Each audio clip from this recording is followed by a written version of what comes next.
this for career counseling.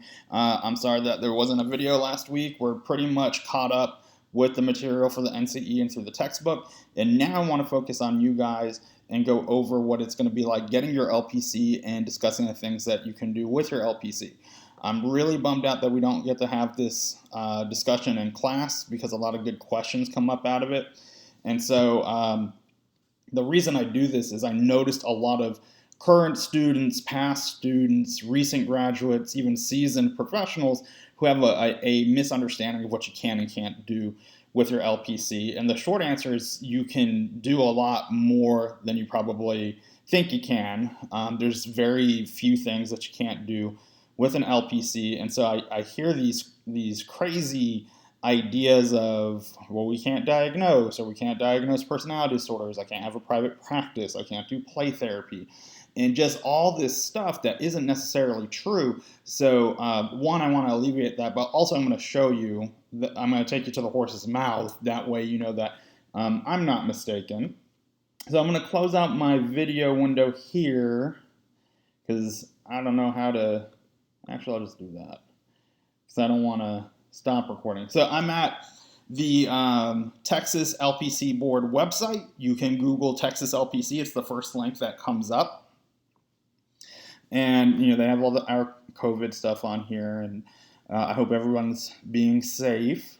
And so we're going to pick up with, so you've decided to get your LPC, you've graduated, what's next, right? Well, you've got to apply for your intern license. That's the next thing. And of course, you would have already taken your LPC, your NCE and stuff like that. And here is a checklist, and I'll post this on Blackboard. This is from the website. This is what you need, right? So you need a supervisor, and I'm going to go into what a supervisor is in a minute, but you need to, before you send anything to the board, you need to secure an LPC supervisor. You need a copy of their LPC supervision license.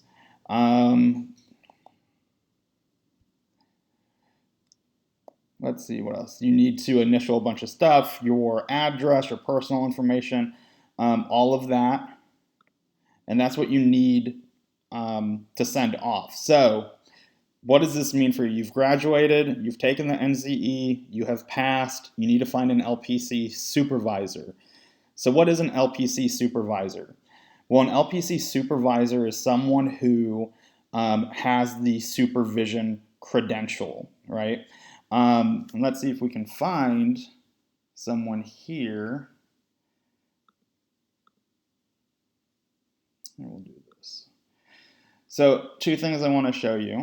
So one, the person that has the supervision license means that they have taken a supervision course, they got trained in clinical supervision, they paid their dues, et cetera, they got the supervision designation, and now they're accepting interns. So we say supervisor because they are the ones who approve your hours, right? So you need to get your 3,000 hours for your full license, and your supervisor is the person who is affirming that you've got those hours or that these hours counted, right? So now your next question is, well, how do I find people who have a supervision license? Well, one thing is we can go here to rosters,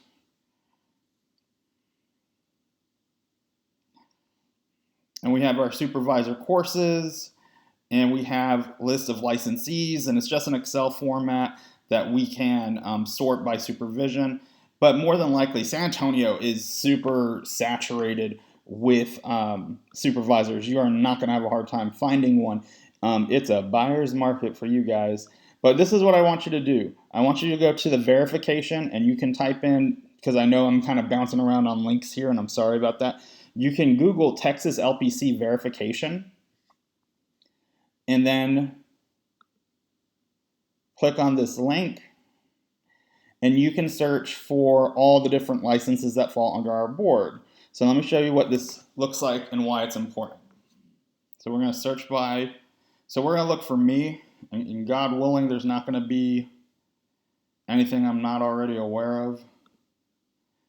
not a robot. So there I am. My name, my license number, what type of license I have. I'm current and active, and as you can see, my expiration date for my license isn't until 2021. And when you click on my name, you see everything about me, right? Oops, sorry guys. So I'm current and active. My license is good. It's not suspended. I haven't put it in a hold state. You can see I got my license in February 2014, and this is what we're looking for: a modifier, right? And it says approved supervisor. So, for example, if you look up Dr. Trepal, the same thing will happen. They'll say she's an approved supervisor. If you look up someone who got their license just a year ago, this will be missing, right? And if I were supervising, then you would see everybody that I'm supervising. So let me show you.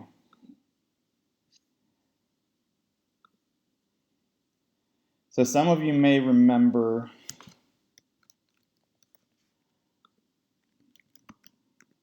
Michael Moyer. He was a professor in our department.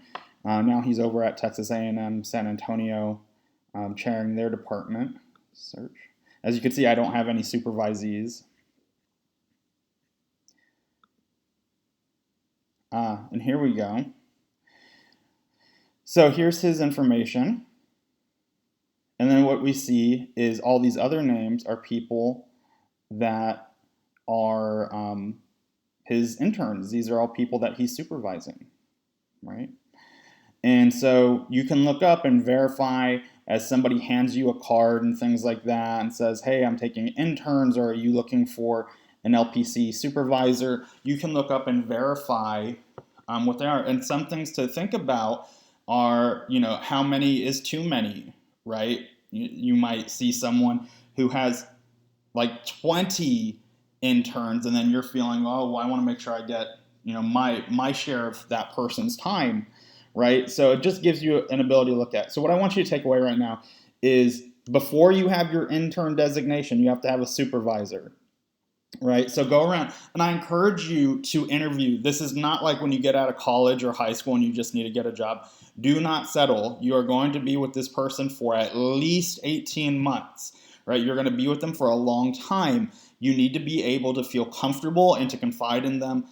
They're not your counselor, right? And there's no confidentiality and stuff like that. But what if you're working with somebody who pulls up a lot of issues for you, right? Maybe you're working with, and I know that this is a very extreme example, but let's say you're working with a trauma survivor, and you're a trauma survivor, and you're struggling because your stuff is coming up, your own past trauma stuff is coming up. Your supervisor is someone that you should be able to go to and say, I'm really struggling working with this client because it reminds me too much of my trauma. I had an intern years ago who his grandmother had just passed away, and he was working with a client whose grandmother had recently passed away of the same ailment, and that was really difficult, and there had to be some processing. We want you to be able to process that with your LPC supervisor. Now, your LPC supervisor does not need to work at the place where you work. If you get a job at Trinity University in their counseling department and you find an LPC supervisor and they work at Methodist Hospital, that is okay. They don't need to be in the same place. They can be, that's allowed, but it's not required. What is required, though, is that on average, so write this down, on average, you must get 4 hours of supervision a month with your supervisor. That supervision can be done weekly. It can be done online. It can be done over the telephone. I know supervisors and supervisees who they meet once a month for half a day, and that's it, because people have crazy schedules and things like that. As long as it's 4 hours a month, which breaks down to 1 hour a week, that is acceptable. And again, they've lifted, this is a recent development, they've lifted the requirements of how many times you have to meet in person. You can do supervision now through telephone, online, and there's no limit to that. As long as the person has their license and they're licensed in Texas, then it is okay. They can require fees. The average fee, I think, what I would expect here in San Antonio is between $60 and $75 per supervision session. Some people will be less, some people will be more, but that's where you start asking, how often can I get in contact with you? Can you look at my CV and my resume? Will you help me with interviewing skills? Will you help me find jobs and things like that? You have lots of options. And there's lots of supervisors in San Antonio. There is absolutely zero reason for you to settle on a supervisor. It is as important that you are comfortable with them as they are with you. So please take that into consideration. You are not lucky because somebody picked you, right? Leave that mentality. On the flip side, supervisors can be very picky about who they supervise because of vicarious liability. And what that means is, so I'm an LPC supervisor.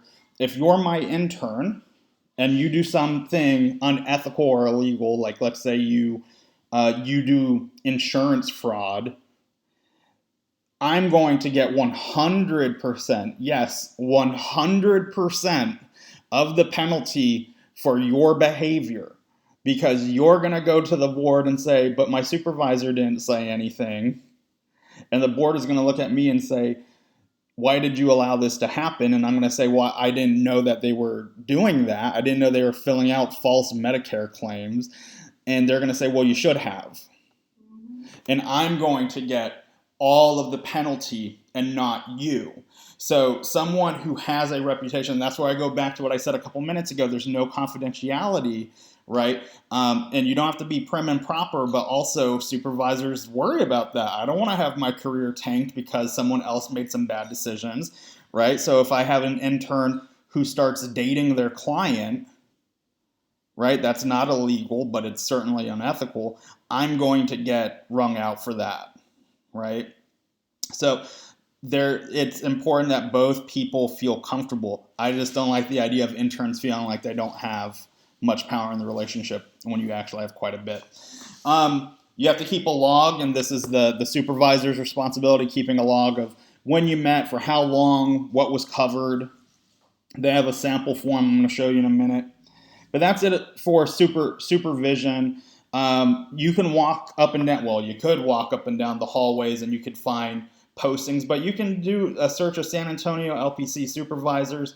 There are a dime a dozen. I'm not trying to sell anybody short, but there are plenty. So don't panic. This is not something you need to run out of the gate, but it is something if you want to get the LPC that you want to do. And if you want to work in the most expeditious way possible, it might be that as you're rounding the corner for graduation, you might put feelers out and asking, are you accepting new interns?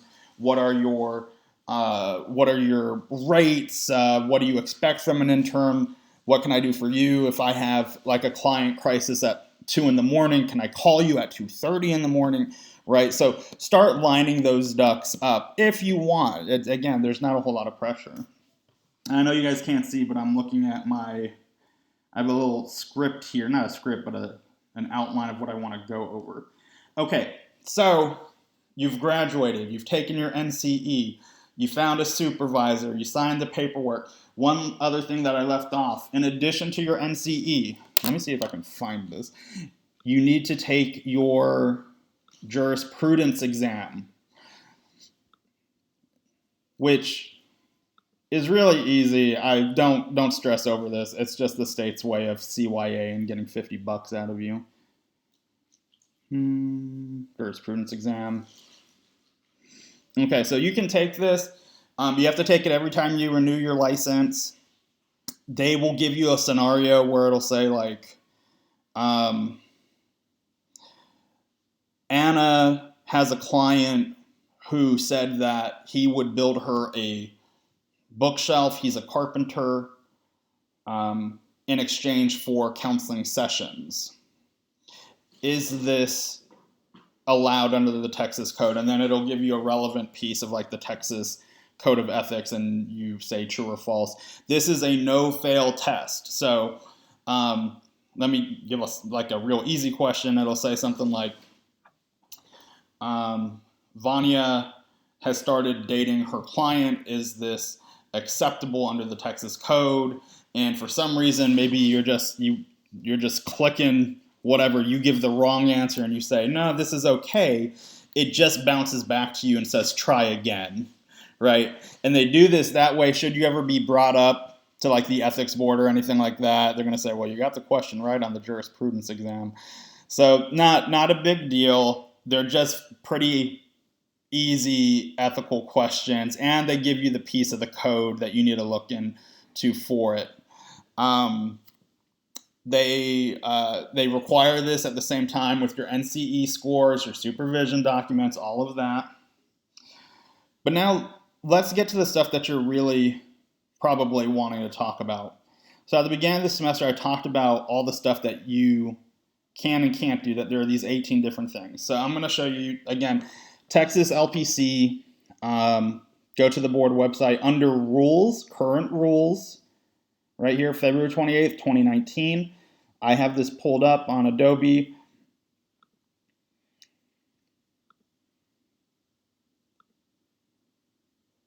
Make it full screen because you guys are worth it. Okay, so this is everything. Now this is the part that I want you to, I'm going to go to the table of contents just to be safe. We are looking for subchapter B right here, okay? Authorized counseling methods and practices. Authorized.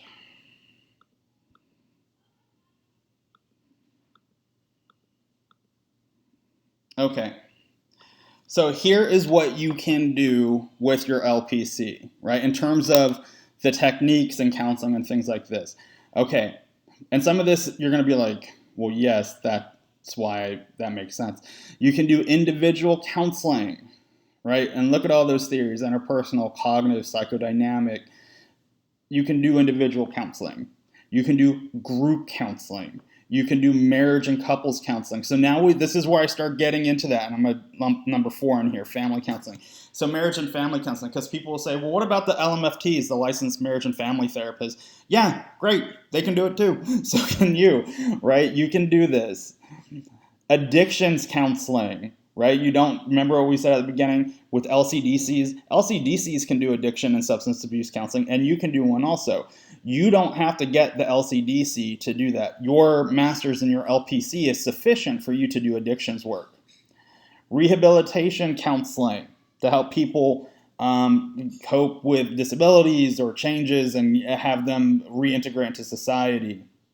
Education counseling. This is a really important one because what happens a lot, and all of this goes into effect when you get your LPC intern license. This isn't like once you're fully done, right? So let's say that you graduate, you need to pay your bills, you see that UTSA is hiring for a student development specialist position in the Department of Architecture, right? So you help students pick their classes, work on their grades, figure out what they want to do. So a lot of times what happens is I'll have recent graduates say, I found this job and I need money, but my supervisor says it doesn't count. It does count. It says it right here, right? Informal counseling methods and assessments to determine strengths, weaknesses, mental condition, emotional stability, interest, skill, aptitude, achievement. So this is all the stuff. Or if you work in a school system, it counts. It's black and white. It's right there. Yes, you can absolutely still find an LPC supervisor who will say, nope, not under my watch, and I advise you to find somebody else. Same with career development, right? Maybe you're working for the VA helping find jobs and things like that.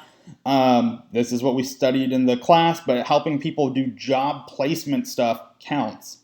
Sexual issues, referral counseling, right? Helping somebody find out where they need to go, right? Maybe they move to a new city and they don't know what to do. Psychotherapy. So psychotherapy in this context, longer term counseling.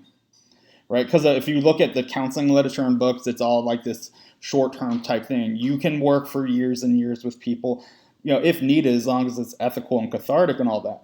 Play therapy, hypnotherapy, expressive, so art therapy, biofeedback, testing and assessment. Oh, this one makes my skin itch. Like, you can do testing. You can do IQ testing. You can do personality testing. A court says we need a personality assessment for this criminal trial. You can do that. All this with the hope that you have been trained, you are competent. You're not just saying you can do it because the board rule said that you took the requisite classes and trainings to do this. But someone who says, a parent comes to you and says, I think my kid has ADHD. The pediatrician won't prescribe any medication unless they have a diagnosis with a hard test. Can you do that? You can. Just make sure you have the training for the test, right? And I can tell you firsthand, there is a shortage in San Antonio of accessible testing and assessment for families. They're heavily relying on the school districts and the individual schools to do testing. There are people here who have figured that out, and their whole career, they do nothing interpersonal, they do nothing counseling, they just do testing and assessment, whether it be for learning disabilities, personality assessments, dyslexia, ADHD, things like that. So you can do testing and assessment. It is historically associated with psychologists, which is why I'm kind of harping on this, but the board lets you do this. The only test, so this is a little asterisk, the only type of test in Texas that you cannot do are standardized projective tests. So you can't do your Rorschachs, right? The ink blot. You can't do the thematic apperception test, right? Things like that. Otherwise, you can do everything else. And if it really bothers you, well, there's 49 other states. 17 is the only thing that you can't do as an intern. This is the only one that you can't do. This is consultation. So this would be things like consulting where they're coming to you as an expert. Like, for example, Dr. Junkie, he years and years and years ago, like the state of Texas, I think, approached him and had him provide consultation on what would happen if we allowed casinos and gambling in Texas, right? The consultation works on the premise that the person doing the consulting is an expert. By definition, and I'm not selling anybody short, you guys are all brilliant, but as long as you're designated as an LPC intern, that premise of you having the expertise has not been met. Once you get your LPC, then you can go do whatever you want.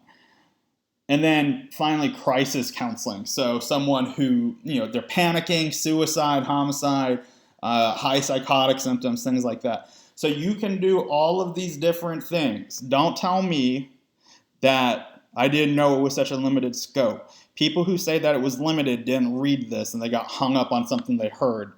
So you can work at a hospital, you can work for an agency, you can work for a school district. When you are fully licensed, you can do all those things, and you can also open a private practice, right? You can't do a private practice while you're an intern. You can work at one, right? If I have my private practice, you can come and work there. You can work for me, but you can't make your own practice until you're fully licensed, right? So again, I want to emphasize this. If someone says, hey, I'm an LPC supervisor, I have a private practice, how about you come, you can use my space, you can use my materials, we'll get you set up with some clients, you pay me whatever a month, that's fine. You can absolutely do that. You can't, the fine print is that you can't accept direct payment. So your client cannot make a check out to Carl Price for individual counseling. What they can do is they can make a check out to Chris Leith's private practice, give me the check, and then I can pay Carl. And yes, you guys probably are raising an eyebrow like, well, if he got the money, then how much is Carl going to get out? And that's where you hammer those details down before you get into it. There are some people who are wonderful, and they say, I'm just going to take 8% off of your sessions to help pay for the space and the light and all that. And there are some people who really take advantage of it, right? And if you feel like you're being taken advantage of, you move on, right? Don't get into something like that then. But you can't do that. You just can't be paid directly or cross the stage, rent a room, and then say, here's my private practice. You do that after you're fully licensed. So then the next thing in the evolution of your career as an LPC, you know what, I guess there's no need to keep this up. I can actually pull back to, hey, that's probably better. So let's say that you want to be an LPC supervisor. So after you are fully licensed, so you got your 3,000 hours, you sent everything in, everything's good, you're fully licensed, 5 years later, which kills me, it's so long, and I bet they'll change that in a few years. But 5 years later, you can apply for your supervision credential, right? And that means, aside from being in good standing for the 5 years, you take a supervision course, right? And there's only like 2 groups in Texas that do this, right? And so you pay for it. It's one of those things. They rent out a big room in a hotel. You go there. You play the icebreakers. You do all the stuff you gotta do, and then that's it, right? Then you're a supervisor. You do not need a PhD to be a supervisor. What happens is, if you decide to get a PhD in counselor education, one of the courses you have to take is supervision, and that course can satisfy that requirement. However, it is not true that you need a doctorate to be a LPC supervisor, and I promise you that. Check that off. All right, and the last thing I want to go over, I know that this is a lot of information, and I will try and post a condensed checklist for you on Blackboard. And here's just another version of the code that's online. This is, the most up-to-date stuff. So I know that this is a lot. Watch it a couple times. Email me questions, and I'm happy to help you out with this.